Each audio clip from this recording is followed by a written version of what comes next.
सत्संगत प्यार से बोलिए धन निरंकार।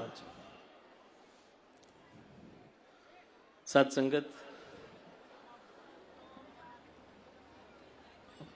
आदरणीय वीरेंद्र जी ने नाम अनाउंस किया कि विवेक शौक जी बोलेंगे और इसके बाद फिर हम हजूर सच्चे पातशाह से विचार। दास को ऐसा लगा जैसे किसी ने कह दिया हो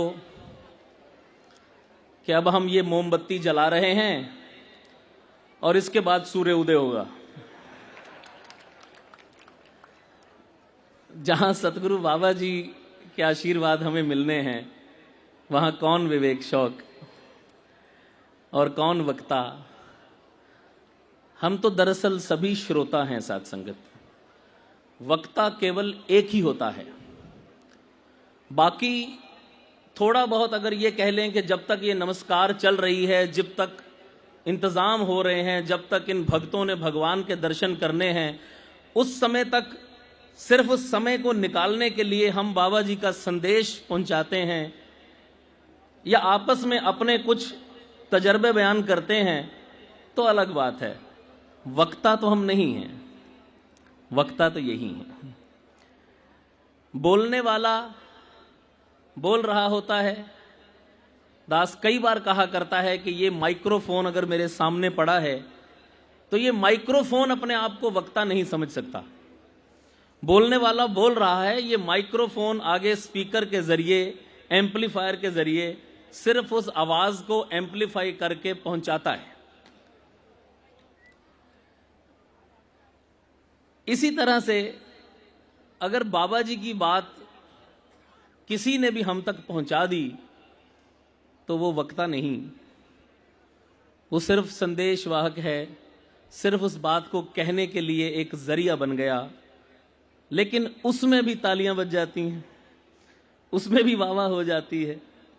बख्शिश करो साथ संगत, ये बात हमें याद रहे कि इन्हीं की कृपा से सजे हम हैं, नहीं तो मोसो गरीब करोड़ पड़े हैं। ये रहमत कर दें, ये बख्शिश कर दें, ये किसी को वो ज्ञान वाली नजर दे दें तो वो वाह वाह हो जाती है।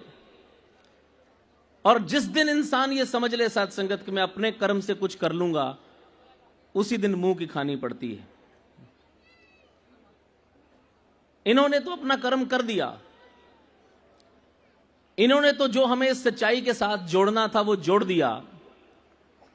अब उसके बाद आगे मैं क्या करता हूं वो देखना पड़ेगा।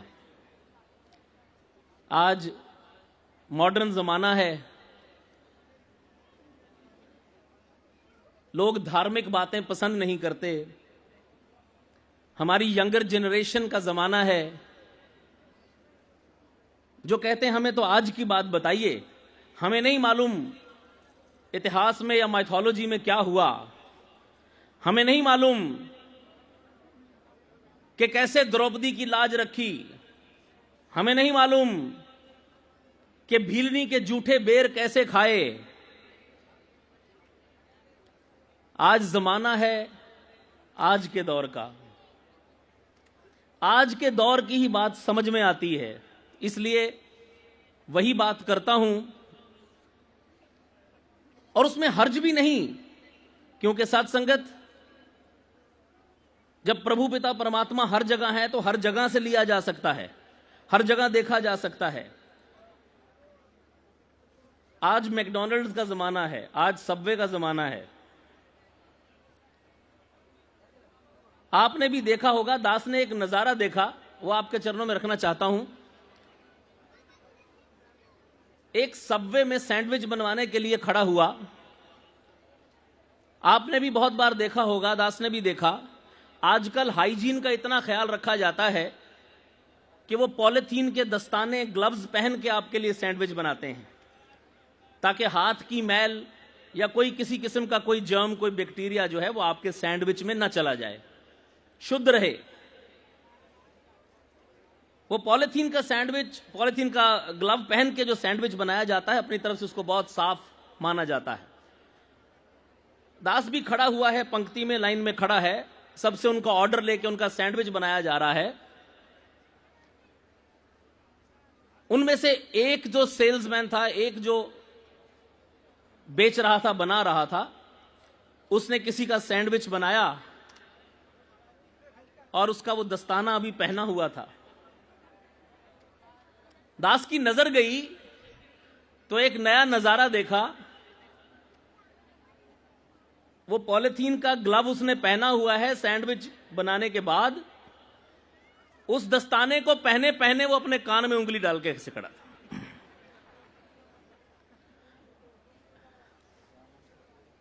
अब क्या करें? पहनाने वाला तो हमें सिर्फ पॉलिथीन का दस्ताना पहना सकता है, उसके बाद भी अगर उंगली हमने कान में ही डालनी है तो कौन मैल से बचाएगा? ये तो हमें ज्ञान ही दे सकते हैं, ये तो हमें सच्चाई से ही जोड़ सकते हैं कि भाई इस दुनिया के झूठ को छोड़ के, उसे त्याग के सच्चाई से जुड़ जाओ। अब ज्ञान लेने के बाद भी अगर मैंने नाक में, कान में उंगली ही डालनी है तो फिर वो दस्ताना भी क्या कर लेगा? आदत नहीं जाती। वो जिस वैर विरोध, नफरत, निंदा से छुड़ा के हमें यहां लाए गए, यहां आने के बाद मैंने यहां भी अगर वही काम करना है कि उसने क्या पहना, उसने क्या खाया, वो कैसा दिखता है, वो कैसे झुकता है, वो कैसे आता है, किसके साथ आता है, तो यूं समझ लीजिए कि दस्ताना पहन के मैंने फिर मैल में अपनी उंगली डाल दी। साथ संगत, समय इतना आगे बढ़ चुका है कि जो एक एक शब्द भी बोल रहा हूं गुस्ताखी है। ये बातें तो साथ संगत इनकी बातें हैं जो कभी खत्म ही नहीं होंगी। रात भर भी चलता रहे तो समय देखने का समय नहीं मिलेगा।